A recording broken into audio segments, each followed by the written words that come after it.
Assalamualaikum warahmatullahi wabarakatuh. Kali ini kita akan bahas tentang cara menulis paper untuk jurnal internasional bidang engineering. Walaupun paper ini bisa juga untuk bidang-bidang yang lainnya, tapi saya khususkan di sini adalah bidang engineering agar lebih fokus untuk eh, teman-teman yang menulis dalam bidang informatik untuk bisa publish di jurnal internasional.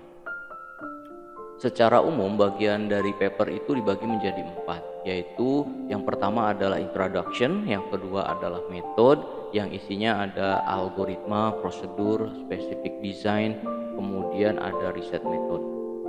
Yang selanjutnya ada result dan discussion, yang selanjutnya ada conclusion, yang kadang-kadang disebut dengan IMRC ya, IMRDC.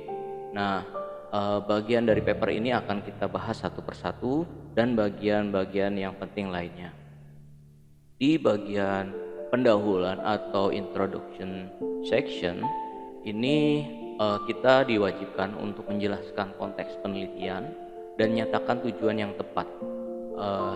Isi dari pendahuluan itu berisi 3 bagian seperti berikut. Jadi ada 3 bagian. Yang pertama adalah background, kemudian yang kedua adalah problem, yang ketiga adalah propose solution. Jadi solusinya apa dari problem yang kita temukan. Nah, kita kupas satu-satu ya, yang mulai dari background. Background itu penulis harus memperjelas apa konteksnya, idealnya. Kemudian penulis harus memberikan gambaran tentang bidang dan state of the art dari laporan tersebut. Nah, di sini biasanya di background ini ada keyword dari judul yang kita jelaskan dulu dan kita jelaskan masing-masing konteksnya seperti apa. Nah, dari konteks tadi kemudian kita dapatkan state of the art. Dari state of the art kita akan dapatkan masalahnya.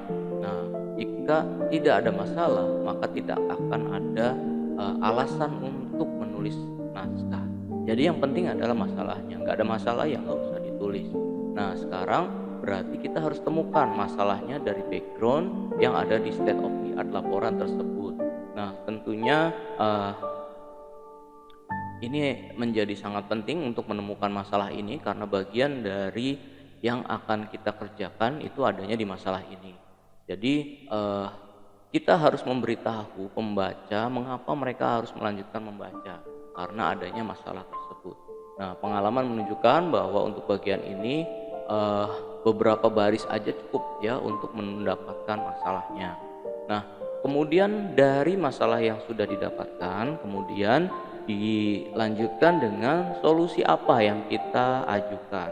Nah, penulis dapat menguraikan kontribusi naskah. Nah, di propose solution inilah yang akan kita gunakan untuk menguraikan kontribusi kita atau kebaruan dari paper yang kita ajukan. Nah, di sini penulis harus memastikan pembaca menunjukkan apa saja aspek novelty dari karya penulis. Nah, penulis harus menempatkan makalah dalam konteks yang tepat dengan mengutip makalah yang relevan.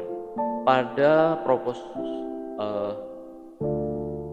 solution ini setidaknya ada 5 referensi yang terbaru ya yang dilakukan untuk menunjukkan kebaruan kita. Nah, bagaimana caranya?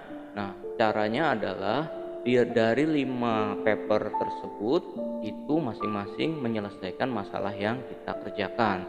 Namun kita menyelesaikannya dengan cara yang mungkin lebih efektif, lebih efisien dan lebih akurat. Ya, biasanya kuncinya cuma itu ya. Untuk mendapatkan sebuah novelty kita harus membandingkan dengan 5 artikel yang terbaru dan kita posisinya ada di sebelah mana kebaruannya. Nah, itu ya yang ada di dalam bagian introduction section. Yang selanjutnya ada method section. Di sini adalah penyajian metode eksperimen harus jelas dan lengkap dalam setiap detail yang memfasilitasi reproduktivitas oleh ilmuwan lainnya. Jadi di bagian metode ini digunakan untuk peneliti yang lain mencoba metode yang kita gunakan.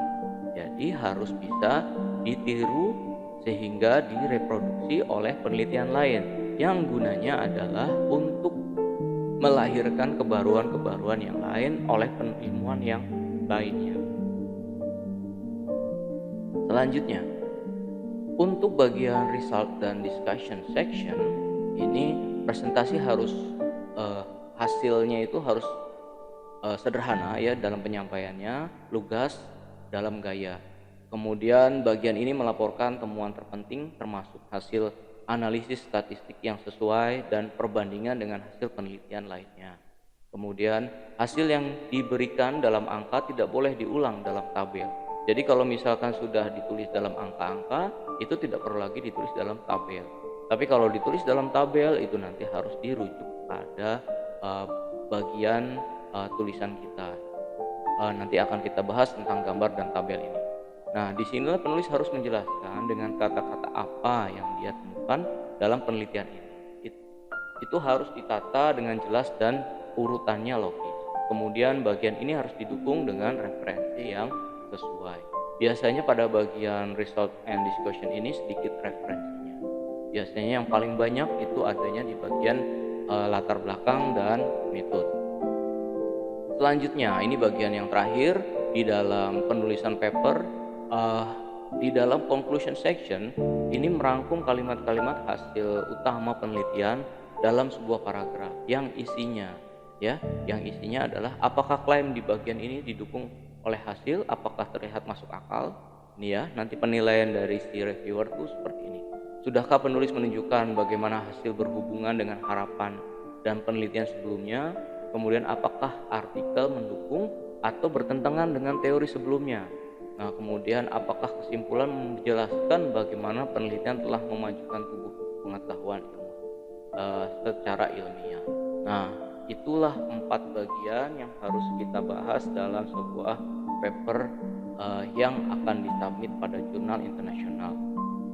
Nah, kemudian setelah selesai dari 4 bagian itu, kemudian kita tulis abstraknya. Jadi abstrak itu ditulis setelah semua bagian 1, 2, 3, 4 tadi selesai, kemudian baru kita tulis abstraknya. Abstrak ini maksimal 200 kata. Jadi boleh kurang ya, tapi maksimal 200 kata. Harus informatif dan cukup jelas. Tidak ada kutipan dalam abstrak. Jadi nggak boleh kita mengutip sesuatu dalam abstrak. Kemudian memberikan pernyataan yang jelas tentang masalah, pendekatannya, atau solusi yang diusulkan. Kemudian menunjukkan temuan dan kesimpulan utamanya. Nah, itulah bagian abstrak yang terpenting ya. Selanjutnya, untuk referensi. Nah, untuk referensi itu harap dipastikan bahwa manuskrip yang kita jadikan referensi adalah yang mutakhir. Diharapkan bahwa 10-20% referensi adalah makalah yang terbaru. Oke, selanjutnya adalah ini yang perlu diperhatikan. Apakah naskah ditulis dengan jelas? Apakah artikelnya menarik? Apakah konten mengalir dengan baik dari satu bagian ke bagian yang lainnya? Nah, ini jadi dari 4 bagian tadi itu seperti mengalir. Jadi bisa dibaca dengan menarik sehingga pembacanya enak. Nah, kalau misalkan reviewer bisa membaca dengan paham, artinya pembaca pun juga akan bisa memahami isi dari artikel tersebut. Nah, itulah tujuannya publikasi, bisa dibaca oleh orang lain. Nah, sarannya adalah silakan coba untuk menjaga naskah Anda pada tingkat yang tepat. Ini harus mudah dipahami oleh profesional yang berkualifikasi baik, tetapi pada saat yang sama hindari menjelaskan kata-kata terkenal dan ganti dengan referensi yang tepat. Jadi jangan gunakan kata-kata yang terlalu umum, tapi gunakan referensi yang tepat, karena kata-kata yang umum nanti akan meningkatkan plagiasi. Kemudian seringkali manuskrip menerima ulasan negatif karena reviewer tidak dapat memahami naskah. Nah, ini kalau misalkan ditolak itu biasanya karena reviewer tidak memahami naskah kita, mungkin dari sisi bahasa atau dari sisi penyampaian yang tidak mengalir, yang loncat-loncat, yang tidak terstruktur, sehingga reviewer tidak memahami isi dari naskah yang kita kirimkan. Nah, juga harap perhatikan jika reviewer mengalami kesulitan, maka pembaca yang lain pun akan mengalami masalah yang sama, sehingga itulah alasan untuk tidak menerbitkan naskah tersebut.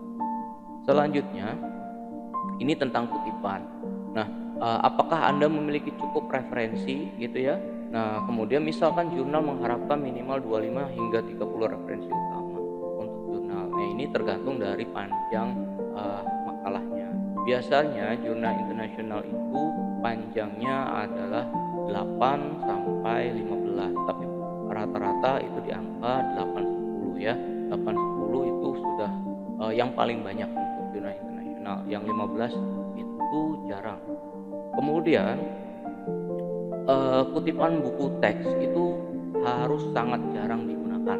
Jadi sudah tidak zaman lagi kita kutip dari buku teks ya, tapi kita kutip dari paper jurnal yang bereputasi. Kemudian kutipan ke dalam halaman web itu harus dihindari. Jadi kalau misalkan kita ngutip hyperlink itu nggak boleh, blog apalagi nggak boleh, Wikipedia itu nggak boleh. Nah, kutipan ke halaman web itu harus dihindari. Kemudian semua makalah yang dikutip harus dirujuk dalam teks naskah. Jadi semua kutipan itu harus ada di naskahnya, siapa bicara apa. Jadi jangan sampai antara isi kutipan dengan pada isi teks naskah itu berbeda. Selanjutnya, ini tentang gambar dan tabel. Hubungan tabel atau gambar dan teks, karena tabel dan gambar melengkapi teks, semua tabel dan gambar harus dirujuk dalam teks. Jadi pada saat kita menampilkan gambar itu harus ada di dalam teksnya. Misalkan penjelasan tentang desain ini dapat dilihat pada gambar 1. Nah, seperti itu. Jadi jangan sampai tiba-tiba ada gambar 1 tapi tidak dirujuk dalam teks. Kemudian hindari menempatkan gambar dan tabel sebelum disebutkan pertama kali dalam teks. Jadi kita harus ngomong dulu baru ada gambarnya. Jangan gambar dulu baru bicaranya, gambarnya ada di atas teksnya. Kemudian penulis juga harus menjelaskan apa yang harus dicari pembaca ketika menggunakan tabel dan gambar ya. Jadi kita harus tahu apa sih yang akan pembaca inginkan. Nah, itu yang kita akan sampaikan pada tabel atau gambar. Kemudian fokus hanya pada poin penting yang harus diambil pembaca darinya, dan biarkan detailnya untuk diperiksa sendiri oleh pembaca. Ini lebih fokus tentang gambar ya. Semua gambar yang muncul dalam artikel harus diberi nomor urut sesuai dengan kemunculannya dalam teks. Setiap gambar harus memiliki keterangan yang menjelaskan isi secara lengkap. Keterangan gambar disajikan sebagai paragraf dimulai dengan nomor gambar, yaitu gambar 1, 2, 3 dan seterusnya sesuai dengan cara penulisan di paper tersebut atau di jurnal tersebut. Keterangan gambar muncul di bawah gambar ya. Setiap angka harus dikutip secara lengkap jika diambil dari artikel yang lain. Semua angka harus dirujuk pada tubuh artikel. Jadi artinya kita menempatkan gambar itu harus dirujuk pada artikelnya. Kemudian tentang tabel. Materi yang bersifat tabular harus muncul dalam tabel bernomor teks. Semua tabel yang muncul dalam artikel harus diberi nomor sesuai dengan urutan kemunculannya dalam teks. Setiap tabel harus diberi keterangan yang secara lengkap menjelaskan isi dengan nomor tabel, yaitu tabel 1, tabel 2 dan seterusnya. Setiap kolom harus memiliki judul yang jelas dan ringkas. Tabel disajikan dengan satu garis mendatar di bawah judul tabel, judul kolom dan akhir tabel. Ini yang secara umum ya, tapi biasanya ada yang bebas-bebas saja nih cara penyajiannya. Kemudian semua tabel harus dirujuk dalam tubuh artikel.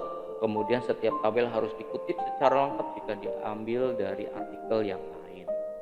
Nah, ini tentang self citasi. Untuk mengontrol manipulasi kutipan, Hoppe 2019 itu menyarankan jurnal biasanya meminta agar penulis meminimalkan kutipannya sendiri.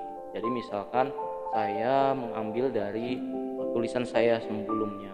Nah, ini sangat disarankan agar tidak lebih dari 5 ya, tidak lebih dari 5 atau 20% kutipan sendiri. Mana saja yang lebih rendah ya. Nah, tapi saya sarankan supaya ya maksimal satu dua saja yang kita kutip. Kalau misalkan kita risetnya di bidang yang sama, kemudian ini lanjutan dari penelitian sebelumnya, itu biasanya kita kutip kembali. Nah, jangan lebih dari 5 ya. Oke. Nah, itu mungkin yang bisa saya sampaikan untuk eh, cara menulis cara nulis paper untuk diterbitkan pada jurnal internasional. Eh, Selanjutnya kita akan bahas tentang kriteria memilih jurnal internasional atau jurnal nasional yang bereputasi di video yang selanjutnya. Oke, sampai ketemu di video yang selanjutnya.